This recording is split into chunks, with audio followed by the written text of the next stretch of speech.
안녕하세요. 얼마 전 이혼하고 혼자가 된 30대 중반의 평범한 여성입니다. 누구나 참을 수 없는 게 꼭 한 가지씩은 있는 것 같아요. 누군가에게는 폭력일 수도 있고 또 누군가에게는 차별일 수도 있겠죠. 제가 참을 수 없는 한 가지는 바로 무시입니다. 계기가 있었어요. 결혼하고 난 뒤부터 이 무시라는 게 정말 싫어졌거든요. 오늘 말씀드릴 이혼 사유와 엮여 있으니 이야기 한번 들어봐 주세요. 결혼 당시는 30대 초반이었어요. 공부에는 흥미도 소질도 없어서 대학에 갈 생각은 하지 않았죠. 게다가 집안 환경까지 나빠지면서 결국은 고등학교 졸업과 동시에 그 지역 인근에 있는 공장에 취직을 하게 됐어요.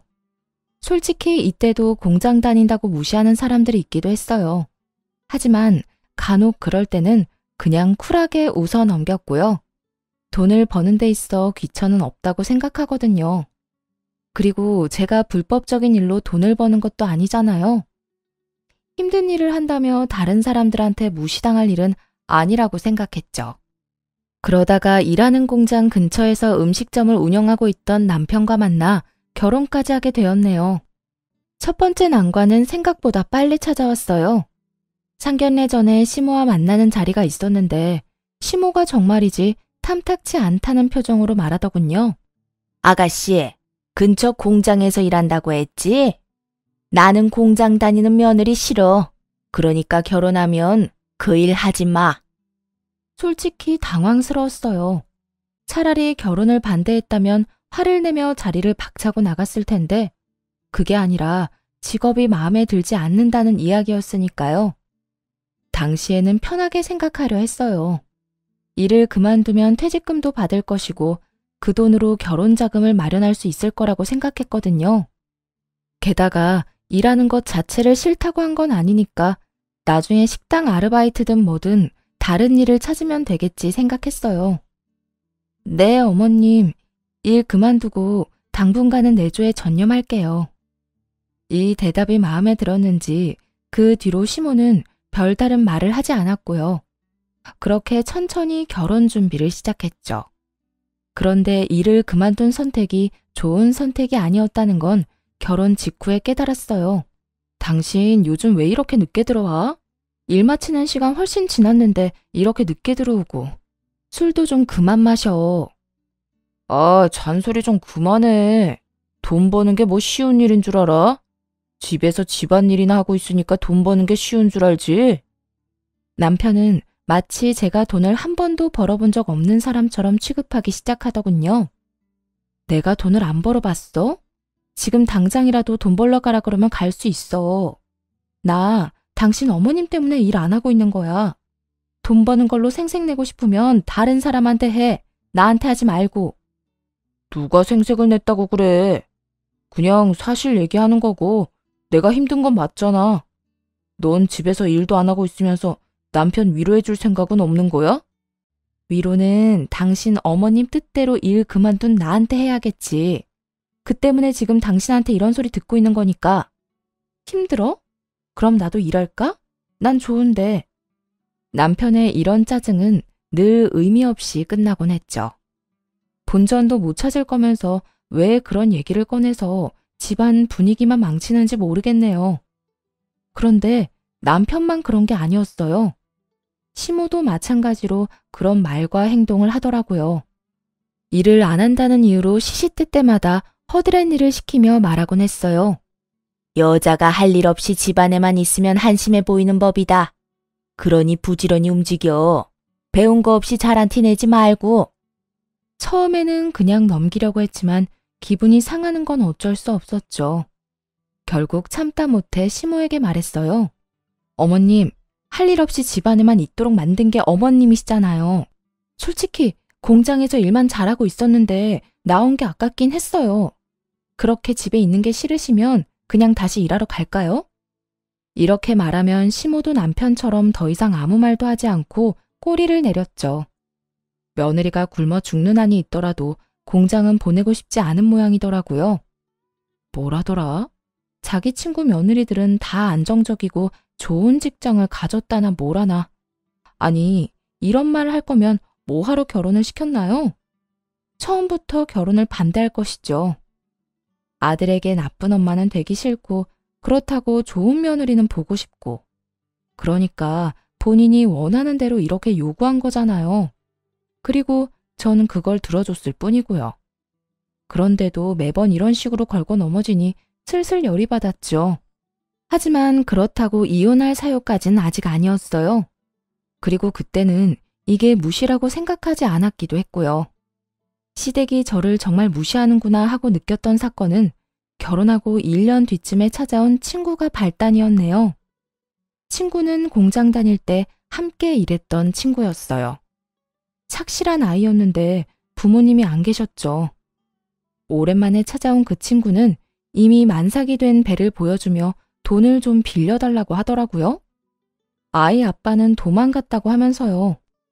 아무래도 산 달이 다 되어 공장에서 나온 모양인데 계약직이라서 계약 만료로 육아휴직 같은 것도 받을 수 없는 상황이었던 거고요.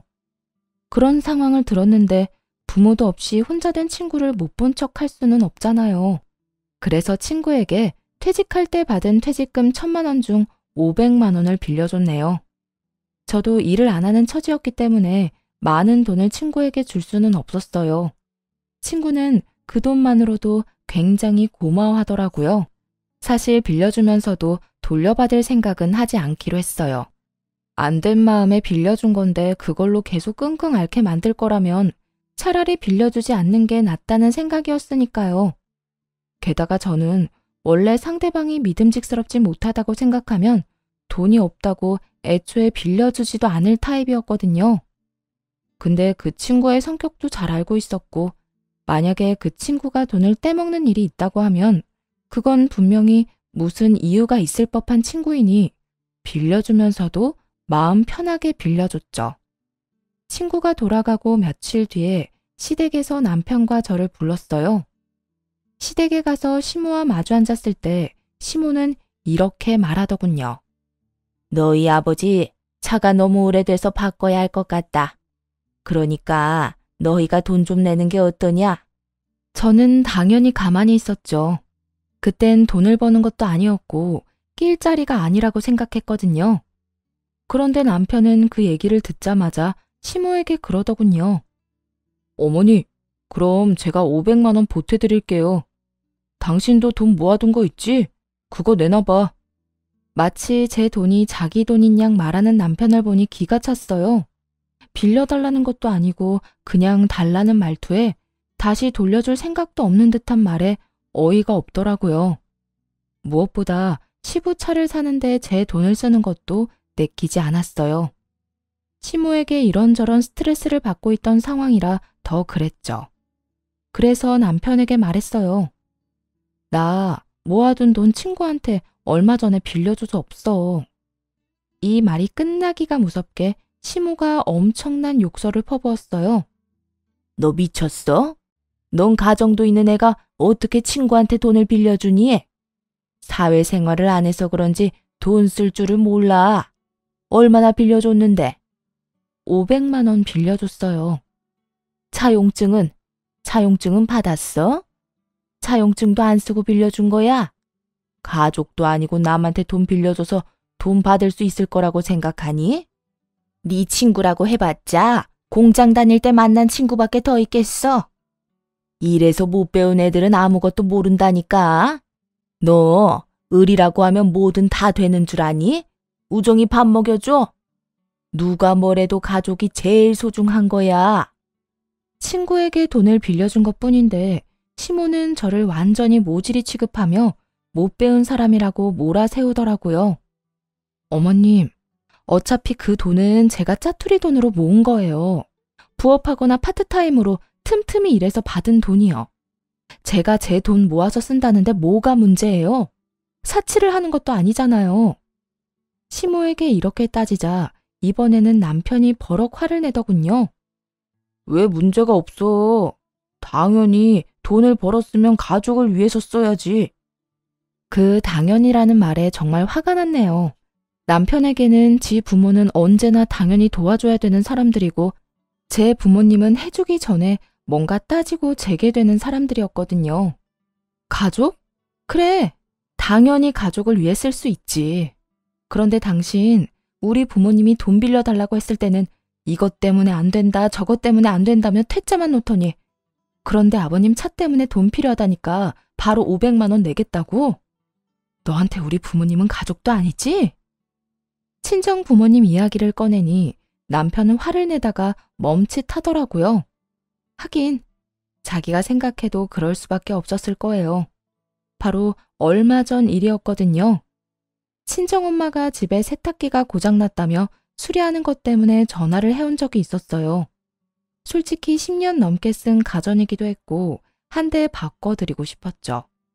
그래도 남편에게 먼저 물어봤고요. 모아둔 돈으로 부모님을 도와줘도 되겠냐면서요. 그랬더니 요새 장가가 안 되느니 어쩌느니 하며 안 된다고만 하더라고요.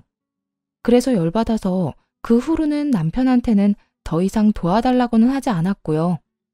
그리고 제가 모아놓은 돈으로 세탁기를 한 대 놔드린 일이 불과 얼마 전이었네요. 그거랑 이거랑은 다르지.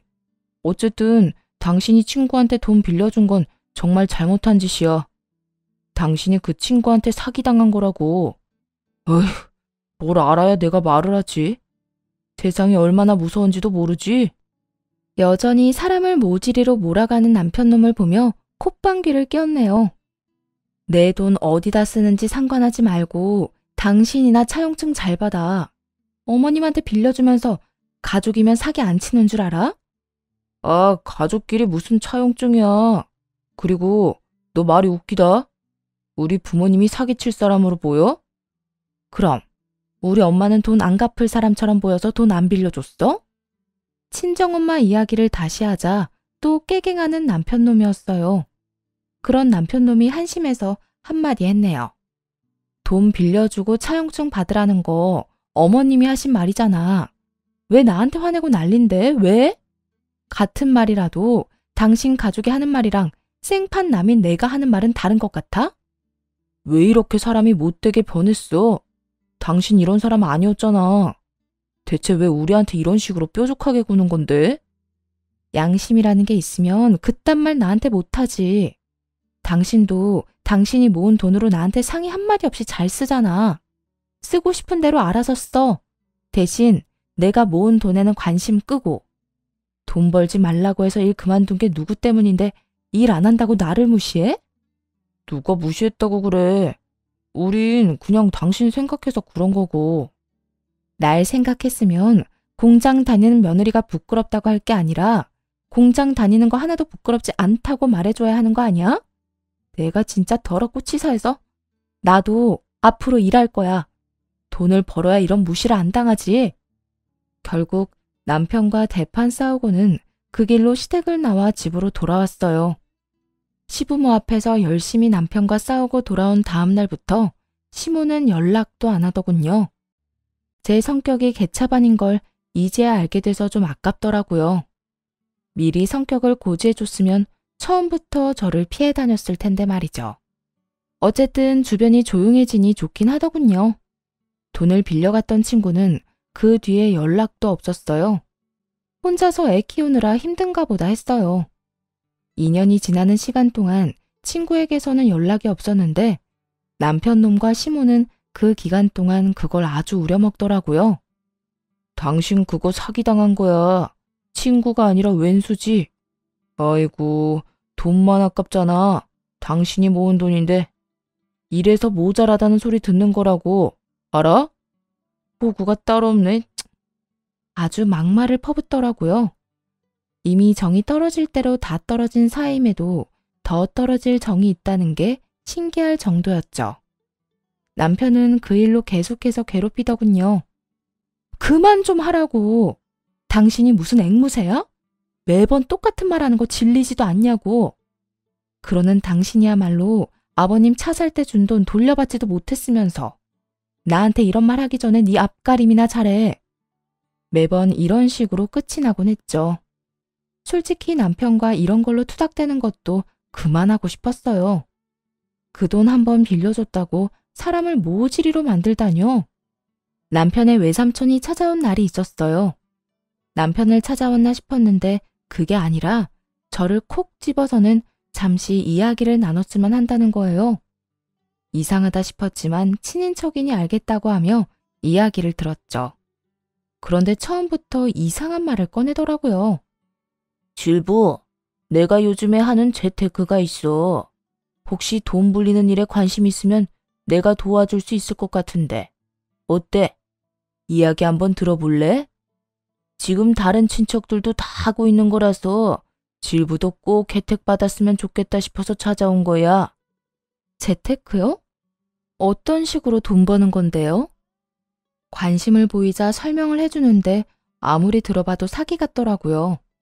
돈을 자기한테 주면 자기가 그 돈을 다른 곳에 투자해서 이익이 생기면 매달 투자 수익을 돌려준다고 하더군요. 그렇게 이야기하면서 주변에 이거 하는 사람들 매달 받아가는 이자가 엄청나다고 하더군요. 지금 투자 중인 사람들에게 받은 감사하다는 대화 내용이랑 통장 거래 내역 같은 것까지 싹 다 보여주더라고요. 거기까지 볼 때는 그럴싸해 보였죠. 다만 문제는 집에서 놀면서 본 TV 프로그램 중에서 그런 식으로 사기치는 인간들이 있다는 걸 봤었다는 거죠. 들으면서 곧 이 이야기가 순전히 거짓말이라는 걸 알아챘어요. TV에 나온 것과 아주 똑같은 수법이었거든요. 물론 사기가 아닐 수도 있지만 이상하잖아요. 남편의 외삼촌이 갑자기 저를 찾아온 것부터가요. 그렇다고 해서 없는 돈을 빌려줄 수도 없는 노릇이기도 했지만요. 이야기를 다 듣고 나서 거절했어요. 좋은 기회인 것 같은데 저는 못할 것 같아요. 지금 당장 짜투리 돈도 없고 제가 돈 쓰면 싫어할 사람이 있어서요. 그러지 말고 잘 생각해봐. 이런 식으로 돈 벌면 진짜 순식간이야, 순식간. 죄송해요. 저는 도움을 드리지 못할 것 같아요. 다른 사람한테 이야기해보세요. 에휴, 질부가 아까운 기회를 놓치네. 그래, 알겠어. 그러면 나한테 혹시 돈 좀 빌려줄 수 있겠나? 돈이요? 그 이야기 듣는데 어이가 없었네요. 방금 전에 돈 없다고 거절했잖아요. 그러면 알아들을 것이지 갑자기 또 돈을 빌려달라뇨? 그런데 시삼촌은 천연덕스럽게 말하더라고요. 그래, 자네가 돈 빌려주면 내가 조만간 더 이득 내서 빌린 거보다 더 돌려줄게. 저 돈 없다는 제 이야기 못 들으셨어요? 돈 없어도 다른 데서 빌리는 건 되잖아. 여자라고 안 빌려주는 거 아닐 텐데. 진짜로 아까워서 그래. 내가 돈 넣고 나중에 자네한테 돈 돌려줄게. 그러면 되잖아. 어떻게든 돈을 빼가고 싶은 모양이었어요. 속으로 욕을 하면서도 겉으로는 미소를 지으며 말했죠. 제가 직장이 변변찮아서 돈 빌리는 것도 힘들어요. 그러니까 그렇게는 못 빌려드릴 것 같아요. 어떻게든 거절의 말을 건네자 시삼촌은 그 사람 좋던 미소를 거두고는 못마땅하다는 듯 쳐다보더군요. 조카가 장가를 잘못 갔네. 이렇게 융통성 없는 여자랑 어떻게 같이 사나 몰라? 그렇게 말하고는 돌아서서 나가버리더군요. 솔직히 그 사람이 뭐라 말하든 돈을 빌려줄 생각은 없었네요. 그런데 그날 저녁에 남편과 시모가 집에 함께 쳐들어와서는 엄청 뭐라고 하더라고요. 너 어떻게 그렇게 사람이 모질게 굴 수 있어? 외삼촌 왔었다며? 외삼촌이 돈 빌려달라는데 너 단칼에 거절했다면서? 어떻게 그런 짓을 해? 외삼촌이 어떤 삼촌인데? 외삼촌이면 남편 외삼촌이겠죠. 그런데 왜 저한테 화내세요? 아니, 친구한테 돈 빌려줬다고 모질이라고 욕 엄청 얻어먹어서 다른 사람들한테 이제 돈 안 빌려주기로 다짐했었거든요. 그런데 왜 또 욕을 먹는지 모르겠네요. 너 지금 그걸 말이라고 해? 친구랑 삼촌이 똑같아?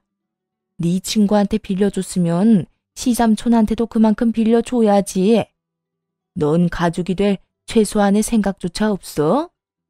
아니, 돈 빌려준 걸로 두고두고 2년 동안 욕먹었잖아요. 그래서 이번에는 안 빌려준 거고요. 그리고 아무리 봐도 사기 같던데요? 돈 빌리러 와서는 대출을 받아서라도 돈 빌려달라고 하는 게 당연한 거예요? 그럼 대출을 받아서라도 빌려줬어야지. 시삼촌을 뭐라고 생각하는 거야? 융통성도 없고 배려도 없는 년. 내가 왜 너 같은 것을 우리 아들하고 결혼시켰나 몰라. 환장하는 시모 옆에서 남편은 열심히 기름을 들이붓고 있더군요. 당신 진짜 왜 그래? 삼촌이 우리한테 얼마나 잘해주는데 당신이 뭔데 마음대로 행동해서 초를 쳐? 적어도 예의 바르게 행동했어야 할 거 아니야. 삼촌이 얼마나 빈정상했는지 알기나 해? 웃기고 있네. 당신한테 잘해줬지 나한테 잘해준 것도 아니잖아. 아는 거라고는 얼굴뿐인 사이에 찾아와서 투자 이야기에 돈까지 빌리려고 하는 사람을 내가 어떻게 믿어? 당신이야말로 날 뭐라고 생각하는데? 이러지 좀 마. 왜 이렇게 삐딱하냐고. 삐딱해? 그리고 내가 당신 삼촌 뺨이라도 때려가며 거절했어? 내가 화라도 냈다고 하든? 나 당신 얼굴 봐서 웃으면서 안 된다고 돌려서 간곡하게 거절했어. 그런데 뭐? 도대체 뭘 듣고 와서 사람을 모함하는 거야? 됐으니까 이혼해. 사람 무시하는 것도 모자라서 이제는 모함까지 해? 지금 네가 왜 이혼 이야기를 꺼내? 당신이 뭘 잘했다고 이혼해달라는 거냐고. 그럼 못한 건 뭔데? 아무리 봐도 사기 수법 같길래 투자도 안 하고 돈도 안 빌려준 건데 지금 내가 잘못했다는 거야? 돈을 빌려줘도 가족인 당신이 빌려줘야지. 난 못 믿으면 못 빌려줘. 내 돈 못 돌려받으면 당신이 책임질 것도 아니잖아. 우리 삼촌이 왜 사기꾼이야? 삼촌이 지금 우리한테 얼마나 잘해주고 있는지 당신이 몰라서 그러는 것 같은데. 알고 싶지 않다니까. 그리고 솔직히 저번부터 계속 이혼 생각하고 있었어. 당신이며 당신 어머니며 내가 친구한테 돈 한 번 빌려준 걸로 사골국물처럼 그 이야기 우려먹는 인간들하고 사느니 그냥 속 편하게 혼자 살란다. 그게 내 정신 건강에 훨씬 나아. 우리가 언제 그랬다고 그런 소리를 해. 그리고 그거 빌려주고 돈 못 받은 건 맞잖아. 그래. 내 돈 빌려주고 내가 못 받았어. 근데 그게 너랑 네 엄마한테 욕먹어야 될 이유가 되는 건 아니지. 가족이라면서 사람 흉보고 모자라다고 욕하고. 그게 당신이 생각하는 가족이면 난 당신이랑 가족 안 할 거야. 이 말에 남편 놈이 당황하더군요. 자기는 그런 적 없다고 말하고 싶었겠지만 이 언쟁에서조차도 몇 번이나 저를 무시하고 흉봤잖아요. 그러니 아니라고 말할 수 없었을 거예요. 그렇게 시모도 남편도 쫓아냈어요. 그리고 안방에 들어가 화를 가라앉혔죠. 이게 이렇게 크게 터질 일이었나요? 저는 아니라고 생각하거든요. 남편의 외삼촌에게 돈을 못 빌려준 것이 이혼으로까지 이어질지 솔직히 저도 상상도 못했죠. 그렇지만 이내 좋게 생각하기로 했어요. 그래, 이 지긋지긋한 집안이랑 이제 헤어지자. 이렇게요. 그렇게 생각하니 또 마음이 좀 가볍더라고요. 며칠 뒤 남편이 진짜 이혼할 거냐고 묻길래 진짜 이혼하겠다고 했더니 알겠다고 이혼해주겠다고 하더군요. 그렇게 이혼장을 접수했어요. 솔직히 결혼 기간 꼴랑 3년이라 갈라서고 나눌 것도 뭐 없다 생각했거든요. 그냥 이 집 전세금 중 1억은 제 거라서 그것만 받아가면 된다 생각하고 있었어요. 제가 모은 돈 5천에 친정엄마가 어렵게 마련해준 5천까지 제 재산이 모두 이 안에 있었으니까요. 집이 어디 갈 것도 아니고 집 빼기만 하면 바로 돈 나눠 갖고 갈라서면 끝이라는 생각으로 직장을 다시 알아보고 있었네요. 남편과 이혼하면 저도 직장을 새로 가져야 할 테니까요. 여태까지 시모 때문에 제대로 된 직장도 못 다니고 허송세월 보낸 것도 있으니까요. 제대로 된 직장을 가져보려 했지만 고졸에 경력이 단절된 여성을 뽑는 곳은 많지 않더군요.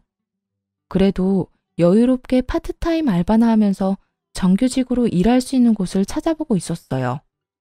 그런데 그런 저와는 달리 남편의 상황은 그리 좋지 않았나 봐요. 남편은 집에만 오면 초조한 기색으로 전화기만 쳐다보더군요. 누구 기다리는 사람이라도 있나 싶었는데 정말 심각한 표정으로 어딘가에 문자도 보내고 받지 않는 전화도 걸더군요. 묻고 싶었지만 굳이 물어야 나한테 좋을 일은 없겠다 싶어 별말 안 하고 있었죠. 이혼 판결 나면 우리 전셋집은 어떻게 할 거야? 집주인한테 이야기는 했어? 이야기했어. 어차피 계약 기간도 곧 끝나니까 이혼 전에 그거부터 나올 수도 있고. 그래, 그럼 기다리기만 하면 되겠네. 1억 줘야 하는 거 알지? 남편에게 다짐을 받으며 집주인에게도 집 빼고 돈 돌려줄 때 저한테도 연락을 달라고 했어요. 집주인은 그렇게 하겠다고 했고요. 이혼으로 집 재계약 안 하는 거 알고는 붙잡을 생각도 못 하더라고요. 그런데 그렇게 초조한 기색의 남편은 일주일쯤 뒤에 엄청나게 꽐라가 돼서 집에 오더라고요. 술을 자주 마시긴 했지만 그렇게 많이 마신 적은 없었거든요. 완전히 술에 쩔어서 돌아온 남편 놈이 주사를 엄청 부리더군요. 어떻게 이럴 수가 있어? 어떻게 나한테 이래? 와, 진짜 환장하겠다. 이러다 돌아가시겠다고. 좀 조용히 해. 당신 혼자 사는 집이야? 무슨 술을 이렇게 처먹고 와서 행패야? 지금 내가 술 안 먹게 생겼어? 술을 안 먹을 수가 없어. 내가 지금 8천만 원이나 되는 돈을 날리게 생겼는데. 순간 엄청 놀랐어요. 말을 잇지 못했죠. 설마 이 인간이 나 몰래 돈을 빌린 건 아닌가 걱정했네요. 잘못하면 저 인간이 가진 빚까지 나눠 가질까 봐요. 벌렁거리는 가슴을 안고 남편 놈에게 물었죠. 무슨 일인데? 무슨 돈을 어떻게 날리는데? 우리 외삼촌이 연락이 안 돼. 내가 우리 외삼촌한테 돈을 얼마나 많이 투자했는데 그 돈이 지금 어디 갔는지도 모르고 외삼촌도 어디 갔는지 몰라. 그 이야기를 들으니 딱 촉이 오더군요. 남편놈이 외삼촌의 그 사기수법에 홀라당 넘어가서 돈을 넘겼나 보더라고요. 이야기를 들어보니 아주 탈탈 털렸던데요. 당신 설마 그 사기수법에 걸린 거야? 내가 그거 분명히 사기라고 하지 말라고 했잖아. 사기인지 아닌지 내가 어떻게 알겠어. 게다가 매달 돈이 들어왔단 말이야. 사실 외삼촌이 저한테 찾아오기 몇 달 전에 남편이 먼저 이야기를 꺼냈던 적이 있었거든요.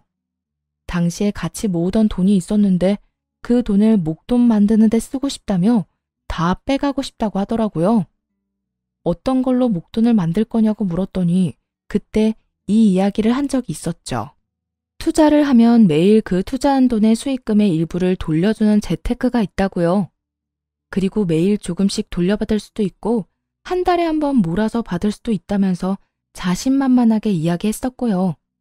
그때 제가 분명히 남편을 말렸어요. 그거 수상하다고요.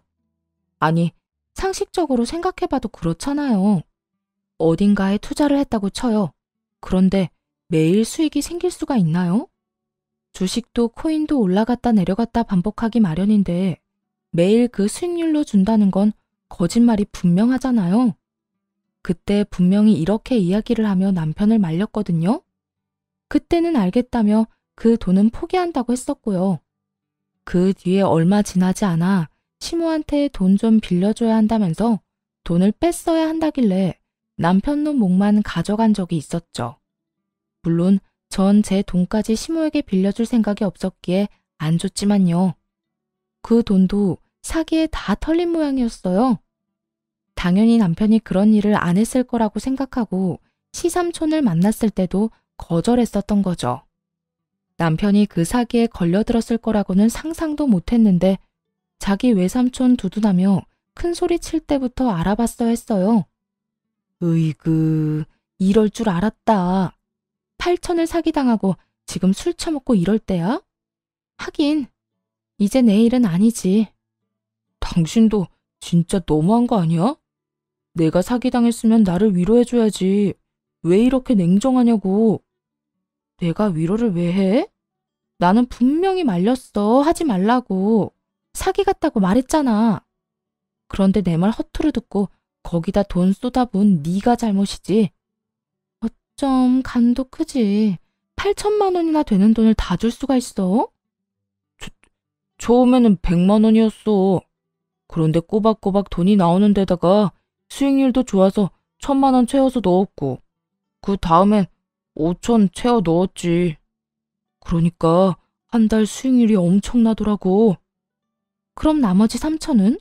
그건 뭔데? 그거는 외삼촌이 그때 당신한테 돈 빌려달라고 왔을 때 당신이 거절하고 내가 대신 빌려준 거. 신용대출 받은 건데 그거 가져가더니 그 이후로 연락이 안 돼. 가만 보니 그 시삼촌이란 작자는 남편 놈에게 이미 빨대를 꽂고서 원금을 확 빨아들인 후 그 돈으로 이자라는 명목하에 돈을 조금씩 돌려준 뒤 마지막에 욕심을 더 낸 남편 놈에게 돈까지 빌려서 종적을 감춘 거였어요. 그러게 내가 뭘 했어. 가족끼리라고 너무 믿지 말라고 했지? 잘하는 짓이다. 내 말 안 듣고 결국은 자기 무덤 팠네. 피식 웃으며 혀를 찼네요. 남편 놈이 저 몰래 빌린 돈은 모두 남편 놈의 빚이었고 저하고는 아무 관련 없었거든요. 이미 이혼 조정을 하고 있는 상황이라 저는 전세금 1억만 받고 나가면 끝이니까요. 남편 발등에 불이 떨어지든 말든 상관없는 일이었죠. 매번 그렇게 친구한테 돈 빌려준 나 욕하면서 모자라다더니 당신이 사기당하니까 기분이 어때? 그것도 그렇게나 소중하게 여기던 가족인데, 응? 아무 말도 하지 마. 나 기분 진짜 안 좋거든. 당신 빈정거림 받아줄 여유도 없어. 누군 여유가 있어서 당신이랑 당신 엄마 빈정거림 받아준 줄 알아? 그래도 당신은 다행으로 생각해야지. 내 빈정거림이 앞으로 며칠이면 끝나잖아. 우리 곧 이혼할 건데 더 이상 잔소리도 안 들어도 되고 좋지. 나는 2년 내내 당신이랑 당신 엄마한테 모자라다는 소리 들으면서 살았어. 그래서 이혼하는 거고. 당신이 사기당해서 참 유감이긴 한데 어차피 네가 뿌린 대로 거둔 거잖아. 사기꾼한테 당한 것도 네가 돈 직접 준 거고 나한테 한 소리 듣는 것도 네가 나한테 한 소리 그대로 다시 듣는 거니까. 남편 놈은 자존심이 많이 상한 모양이었어요. 제 말을 듣지 않으려 귀를 막고 쇼를 하더군요. 그러면 뭐해요? 이미 사기당한 돈은 못 찾을 텐데. 그리고 사기꾼이 잡힌다 한들 그 돈이 남아 있겠어요? 다 쓰고 없겠죠. 그 다음날 술이 깨고 나서 남편 놈은 눈치를 슬슬 보더군요. 사기당했다는 걸 제가 알아버렸으니 기세등등하던 모습도 사라져 버렸어요. 제가 호구라며 사기당한 사람이라며 모자란 사람 취급할 땐 언제고요? 알고 보니 진짜 모질의 호구는 자기라는 걸 알고 반성을 좀 한 모양인지 어쨌든 조용해지니까 좋더라고요. 그렇게 며칠 뒤에 이혼 판결이 나고 전셋집도 빼게 됐어요. 남편이 사기를 당한 와중에 목돈을 보고 무슨 생각을 할지 모른다는 생각이 들어 함께 가서 전세금을 받아왔네요. 그리고 정확하게 제가 낸 금액 1억을 돌려받았어요. 그걸 보는데 어찌나 마음이 흐뭇하던지요. 남편 놈은 그 돈을 참으로 착잡한 표정으로 쳐다보더군요. 하기야 신용대출을 갚아야 했으니까요. 남편이 낸 전세대금은 7천만 원 정도였는데 3천만 원은 신용대출을 갚고 4천 정도 남았나 보더라고요. 하지만 그것 가지고는 집을 구할 수도 없었기에 시댁으로 들어간다고 들었네요.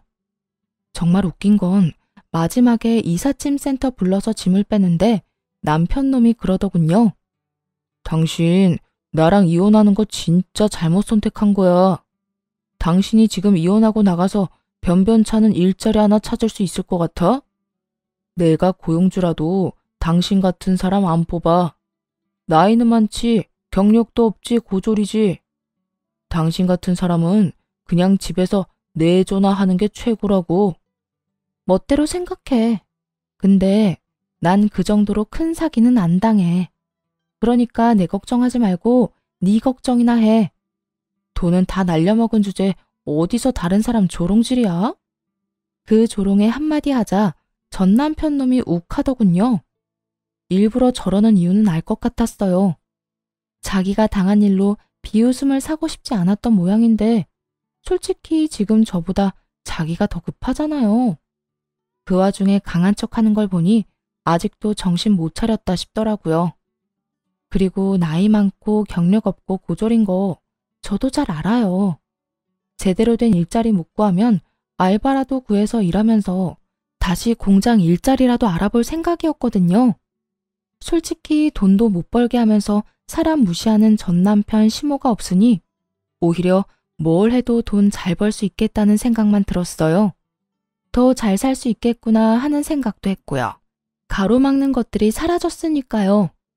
끝까지 저를 조롱하며 괴롭히려 했던 전 남편 놈은 더 이상 저에게 아무런 상처도 주지 못하고 자기만 상처 입은 채 돌아섰어요. 그게 마지막일 거라고 생각했네요. 그렇게 전 남편과 헤어지고 정말 놀랍게도 500만 원을 빌려줬던 친구와 재회하게 됐어요. 남편 놈과 이혼하면서 전화번호를 바꿨는데 어떻게든 묻고 물어서 연락을 했더라고요. 네가 그때 도와줘서 나 자리 잘 잡았어. 지금 괜찮은 미용회사에 정규직으로 입사도 했고 너 아니었으면 진짜 나 길거리에서 굶어 죽었을지도 몰라. 너무너무 고마워. 친구는 그때 빌려갔던 돈 500만 원에 이자 100만 원까지 얹어서 600만 원을 들고 찾아왔더라고요. 그러면서 고맙다고 손을 꼭 붙들며 말하더군요. 괜찮아. 사실 나 이 돈 못 받을 수도 있다고 생각했어. 그래도 괜찮다고 생각했으니까 빌려준 거야. 근데 이렇게 돌려받으니까 좋긴 하다. 나 얼마 전에 이혼했거든. 남편이랑. 친구에게 그간 있었던 일을 다 알려줬어요. 친구에게 빌려준 돈 때문에 긴 시간 욕먹었다는 이야기를 듣고 친구가 미안해하면서 엄청 욕해줬죠. 자기가 더 빨리 찾아갔으면 제가 그런 소리 들을 일 없었을 거라고 굉장히 자책하더라고요. 네가 왜 잘못했다고 생각해? 내가 그 돈 받을 거였으면 너한테 매일같이 전화하고 돈 돌려달라고 재촉했겠지. 근데 그거 아니잖아. 내가 그냥 놔둔 거잖아. 이건 그 사람들이 잘못한 거야. 나를 무시하고 욕하는 사람들. 전 남편과 그 사람 엄마가 잘못한 거지. 그럼 이혼하고 지금 살 곳은 있어? 이혼하면서 전세금으로 냈던 1억 그대로 돌려받았어. 그걸로 작은 평수의 집은 계약했는데 직장 구하기가 힘드네. 정규직으로 들어가고 싶은데 내가 나이가 많아서. 안 되면 다시 공장이나 들어가든지 알바나 계속 하든지 하려고. 그러면 우리 회사에 지금 사람 구하고 있는데 한번 도전해 볼래? 내가 도와줄게. 합격할 수 있도록. 친구는 자신이 취직한 회사에 합격할 수 있도록 도와주겠다고 했고 저는 그 기회를 놓치지 않았어요. 미용 관련 회사라 재미도 있고 배우는 것도 좋았죠. 무엇보다 옆에서 짹짹대는 인간들이 없어서 더 좋았네요. 그렇게 미용회사에 정규직으로 입사까지 했고 정말 아무것도 부러울 것 없는 사람이 됐죠. 마치 새로 시작하는 사람 같았거든요. 이혼은 마치 먼 옛날의 일처럼 느껴질 정도로 현재를 굉장히 열심히 살았어요. 그런데 입사하고 몇 달 뒤에 전 남편이 찾아왔어요. 분명히 전화번호, 집 주소 다 바꿨는데 말이에요.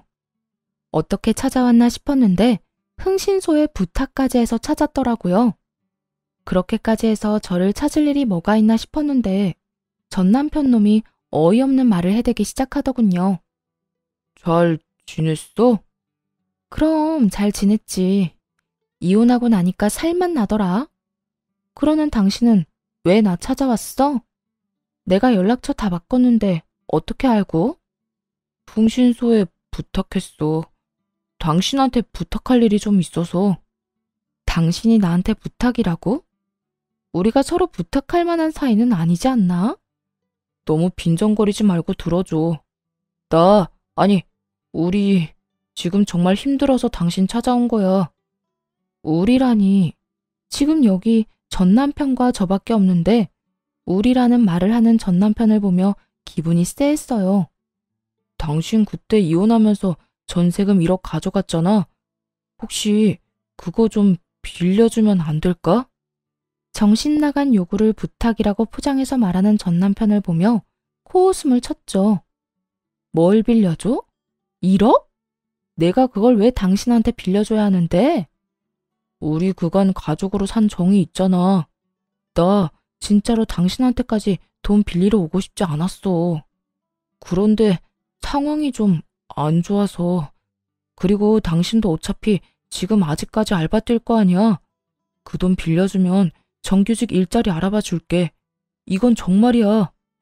제가 정규직 일자리를 못 얻었을 거라고 철석같이 믿고 있더라고요. 그러니 1억과 정규직을 맞바꾸자라는 어이없는 요구를 할 수 있었겠죠. 이 인간이 왜 이런 거금이 필요할까 궁금해서 물어봤어요. 그 돈 빌리려는 이유가 뭔데? 그거 이야기해주면 내가 생각은 해볼게. 물론 빌려줄 생각은 1도 없었지만 전 남편 놈이 왜 1억이 필요한지는 궁금했으니 물어봤죠. 그랬더니 전 남편 입에서는 상상도 못할 말이 튀어나왔어요.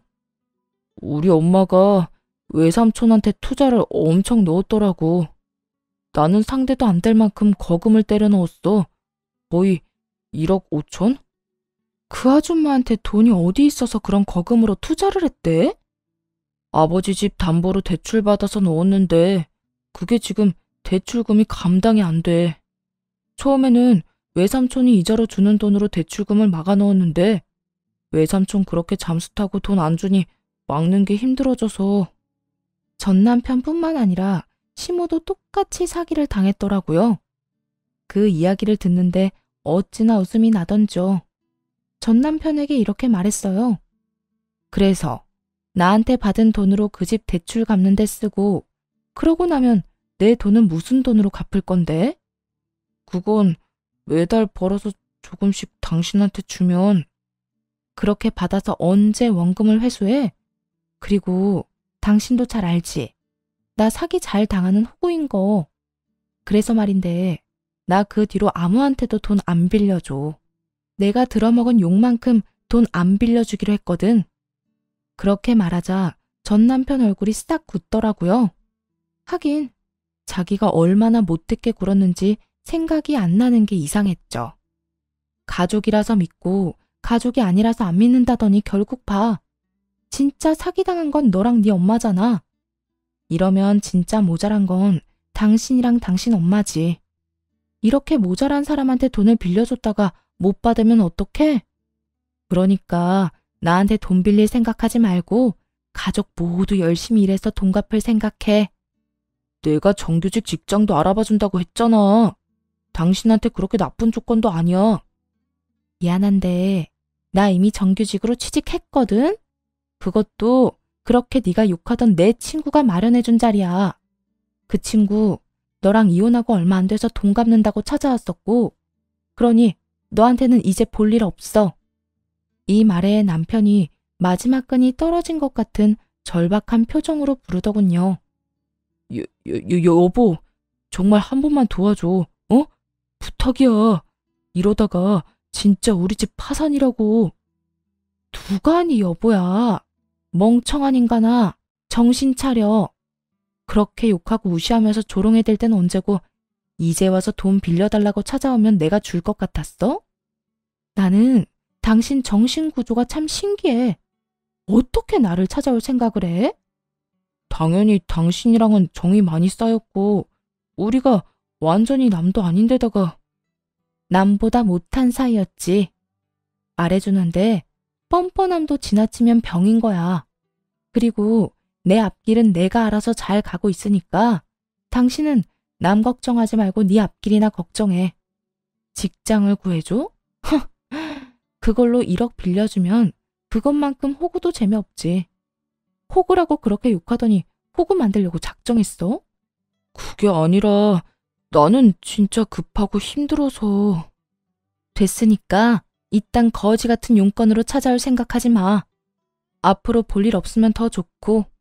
그리고 니네 집안일은 니네가 알아서 해. 사기당한 게 너지 나는 아니잖아. 이 말에 전 남편은 그 자리에서 얼어붙어 쳐다만 보더군요. 그런 전 남편 놔두고 그 길로 자리를 빠져나왔어요. 나오는데 어찌나 웃기던지요. 비웃음이 나와 입이 삐죽대는데 더 열받게 하지 못한 게 아쉬울 따름이었죠. 친구에게 돈 한 번 빌려줬다가 2년 내내 모지리에 호구라는 소리 들으며 고생하던 저와 그렇게 욕하던 시모와 전 남편의 상황이 완전히 뒤바뀐 것이 너무 웃겼어요.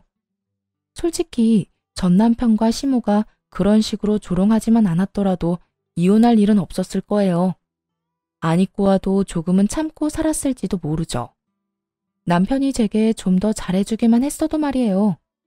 하지만 자기들 앞날은 생각도 못하고 남의 문제만 부각시켜서 조롱하며 탓하던 인간들이잖아요.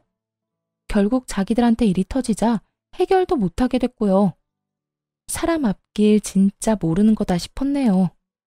적어도 제가 말릴 때 그만뒀으면 이런 일은 없었겠죠. 나중에 이야기를 들어보니 전 남편도 시모도 결국 그 돈 갚으려다가 결국 몸살에 근육통만 얻어서 병원비만 더 나오는 바람에 그 집을 팔았다고 하더군요. 당연히 시부는 시모와 전 남편을 욕하고 난리 났다고 해요. 제가 시모와 전 남편에게 들었던 욕을 이제는 시모와 전 남편이 고스란히 들으며 그 서름을 다 견디고 있다고 하더라고요.